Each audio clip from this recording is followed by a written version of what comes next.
ओम मंगलम मंगलम, ओम मंगलम मंगलम, ओम मंगलम मंगलम।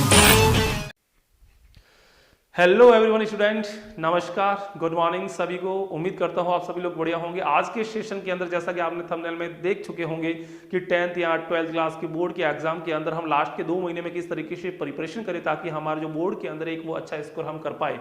यदि आप ऐसे ही वीडियो की तलाश में थे और आप इस वीडियो पर तक पहुंचे हैं तो इस वीडियो को अंत तक जरूर देखिए। ये वीडियो आपके लिए काफी हेल्पफुल होने वाला है, भरोसा करिए, क्योंकि बहुत सारे बच्चे जो मेरी मेंटरशिप के अंदर या मेरे गाइडेंस के अंदर जिनको मैंने गाइड किया है 10th या 12th क्लास के अंदर, ऐसे बहुत सारे बच्चे हैं जो मेरे पास में आते हैं कि सर लास्ट के 2 महीने में किस तरीके से तैयारी की जाए कि हम एक बहुत अच्छा स्कोर कर पाए, 90% या 85% उससे भी ज्यादा कर पाए। तो ये वीडियो आपके लिए काफी इंफॉर्मेटिव होने वाला है। वीडियो के अंत तक जरूर बने रहिएगा। मैं मंगल सुथार आप सभी का बहुत बहुत स्वागत करता हूं आपके अपने प्यारे से खूबसूरत से अच्छे चैनल मेंटोर मंगल पे।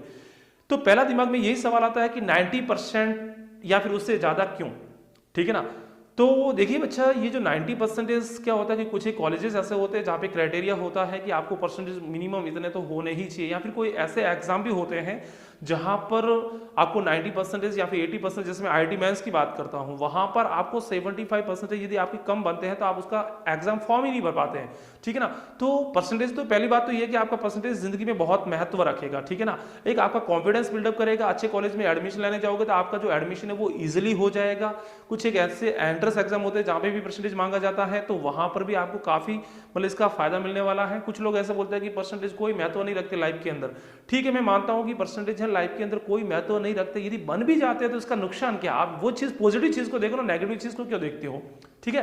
तो वीडियो काफी इंपोर्टेंट होने वाला है, तो वीडियो को अंत तक जरूर बने रहिएगा। देखो सबसे पहले मैंने ये बात, ठीक है कि 90% क्यों, फिर दूसरा सवाल दिमाग में यह था कि can I do it now, क्या मैं अभी ये कर सकता हूं, क्योंकि अभी कि आज से यदि मैं बात करूं बोर्ड एग्जाम की, तो आज के बाद में लगभग 2 महीने हमारे पास में बचे हुए हैं, ठीक है ना।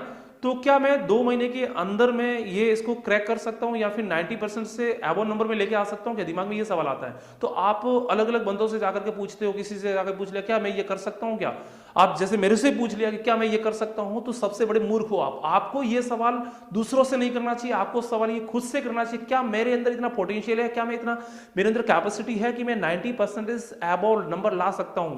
बात होती है जुनून की, यदि आपके अंदर जुनून है तो ये 2 महीने भी आपके लिए काफी ज्यादा होते हैं और 2 महीने के अंदर भी अच्छी स्ट्रेटजी के साथ में, अच्छी प्लानिंग के साथ में आराम से 90% लेके आ सकते हैं। और ऐसे बहुत सारे बच्चों ने ऐसा किया है 2 महीने के लास्ट की प्रिपरेशन करके भी, ठीक है। तो आप भी डेफिनेटली ये कर सकते हैं, ठीक है। तो सबसे पहले आता है कि इसके अंदर सर क्या क्या स्ट्रेटजी होनी चाहिए। तो पॉइंट नंबर में 1 पे आऊंगा। सबसे पहला काम आपको ये करना पड़ेगा कि आपके पास में एक तो सिलेबस होना चाहिए। जैसे आप 12th क्लास के अंदर हो, जैसे 12th क्लास के अंदर आपके सब्जेक्ट 5 होते हैं, जैसे मैं मेजर सब्जेक्ट की बात करूं तो जैसे साइंस बैकग्राउंड से हो आप, तो आपका एक फिजिक्स होगा, एक केमिस्ट्री होगा और एक आपका मैथमेटिक्स, और मैथमेटिक्स के अलावा जो बायोलॉजी है उनके बायोलॉजी आ जाता है उसकी जगह, ठीक है। और 2 सब्जेक्ट आपके जो कंपल्सरी होते हैं, हिंदी इंग्लिश का हो गया, ठीक है। तो आपके पास में उनका पहले से सिलेबस होना चाहिए जो एनालिसिस करने के लिए होना चाहिए, और साथ में आपके पास में प्रीवियस ईयर के जो 5 साल के जो क्वेश्चन पेपर होते हैं वो आपके पास में होने चाहिए, ये आपके पास में जरूरी है। पॉइंट नंबर दूसरा, ठीक है, जब भी आप पढ़ाई करने बैठो,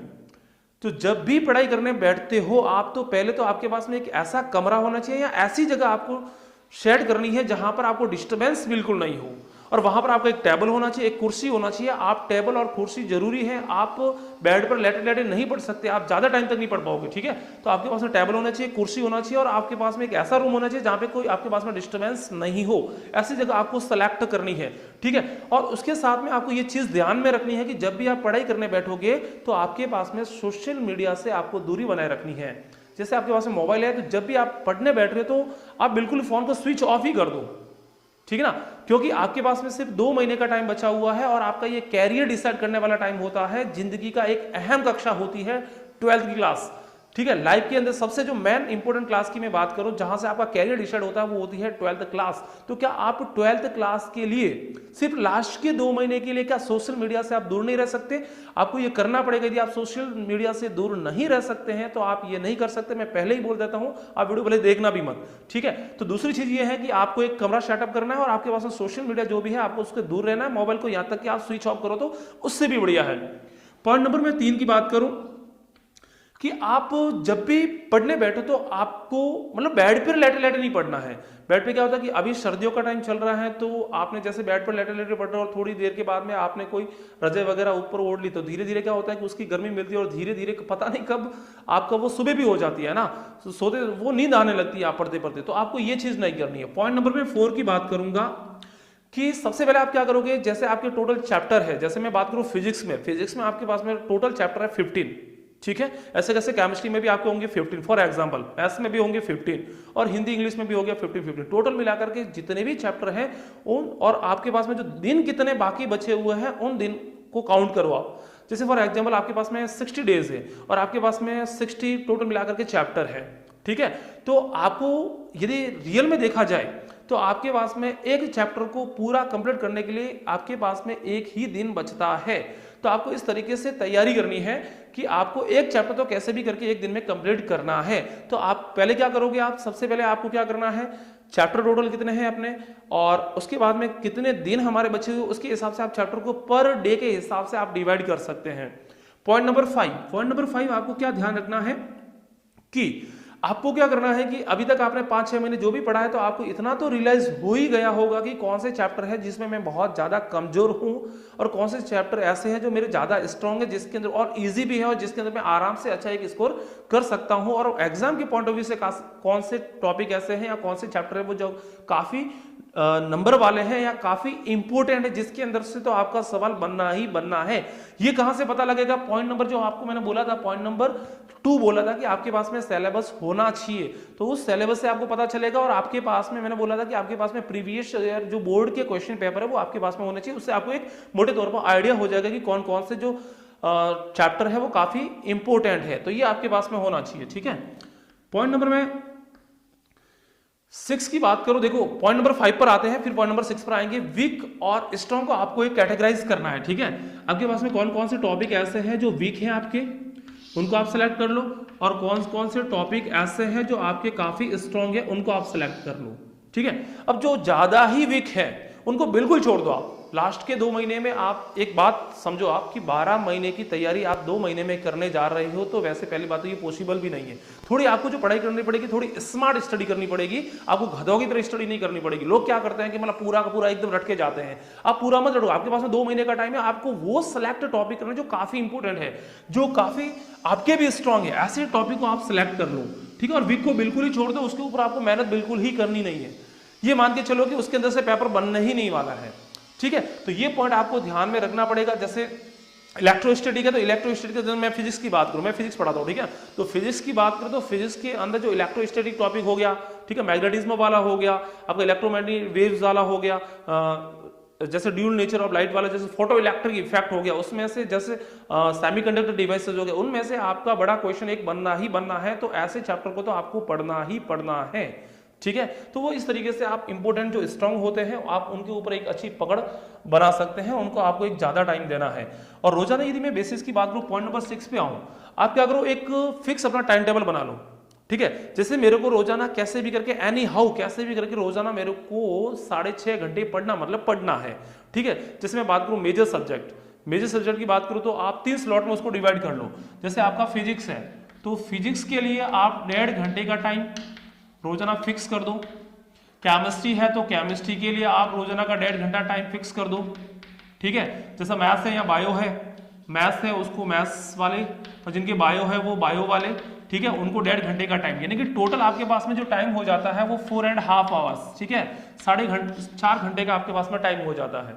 इसके अलावा आपको कंपल्सरी भी करना है तो कंपल्सरी को आप रोजाना 1-1 घंटे का टाइम दे सकते हैं, ठीक है। तो जैसे हिंदी के लिए 1 घंटे का टाइम दे दिया आपने, इंग्लिश के लिए आपने 1 घंटे का टाइम दे दिया, यानी कि टोटल ये आपके पास में 2 आवर्स हो गए। तो मिनिमम आपको बच्चा, यदि मैं ईमानदारी से कह रहा हूं, आपको यदि रियल में ही आपको यदि 90% लाना है तो आप आराम से लेके आ सकते हो। रोजाना मिनिमम से मिनिमम देखो आपको 6.5 घंटे तो पढ़ाई करनी ही पड़ेगी। आपके पास में बहुत ही ये क्रिएटिव टाइम होता है। और एक अच्छी मैं बात बताता हूं कि मौसम, अभी जो मौसम चल रहा है वो सर्दियों का मौसम चल रहा है, और सबसे जो बढ़िया जो इफेक्टिव जो पढ़ाई करने के जो दिन होते हैं वो सर्दियों के दिन होते हैं, जिसके अंदर आप एक बहुत ज्यादा लंबे टाइम तक आप प्रिपरेशन कर सकते हो। क्योंकि सर्दियों में एक तो होता है गर्मियों के दिनों में एक्चुअली क्या होता है कि जैसे गर्मियों के दिनों में आपने ज़्यादा खाना भी खा लिया तो आपको रात को टाइम में क्या होता है कि ज़्यादा आलस आने लगता है। ठीक है, सर्दियों में ऐसा नहीं है। सर्दियों में आपको क्या होगा कि आप एक लंबे टाइम तक आप पढ़ाई कर सकते हो, और सबसे बढ़िया टाइम होता है नाइट को, क्योंकि दिन में हो सकता है बहुत सारे डिस्टर्बेंस भी होते हैं।